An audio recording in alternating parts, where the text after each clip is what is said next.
Hello friends, ఈరోజు గోంగూర ఎండు చేపల కర్రీ చేస్తున్నానండి. దాని మనం క్లీన్ చేసుకున్న గోంగూర అయితే వేసేసుకున్నాం ఫ్రెండ్స్. దీంట్లో ఒక చిన్న గ్లాసులో వాటర్ వేసుకుంటాం. గోంగూర అయితే మెత్తగా ఉడికిపోయింది ఫ్రెండ్స్. చూసారా, పచ్చివాసన పోయేదాకా ఫ్రై చేయాలి. ఫ్రై అయ్యింది కదండి. ఇప్పుడు దీంట్లోనూ ఒక పెద్ద సైజు 2 ఉల్లిపాయలు, 2 పచ్చిమిరపకాయలు, దీంట్లో కొంచెం పసుపు, కొంచెం సాల్ట్ వేద్దామండి.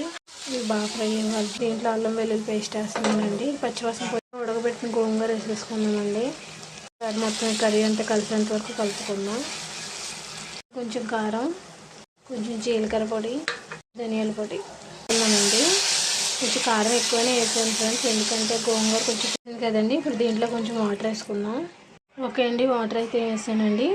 ఒక 10 మినిట్స్ అయితే మనకి కర్రీ అయిపోయింది ఫ్రెండ్స్. మనం దింపేసుకుందామండి. ఇలా టైట్గా సరిపోతుంది ఫ్రెండ్స్. చేప చాలా బాగుంటుంది ఫ్రెండ్స్ ఇలా రైస్లోకి. ఓకే అండి, కర్రీ అయితే ఎలా ఉందో కామెంట్ చేయండి, సబ్స్క్రైబ్ చేయండి, షేర్ చేయండి, లైక్ చేయండి. Bye friends.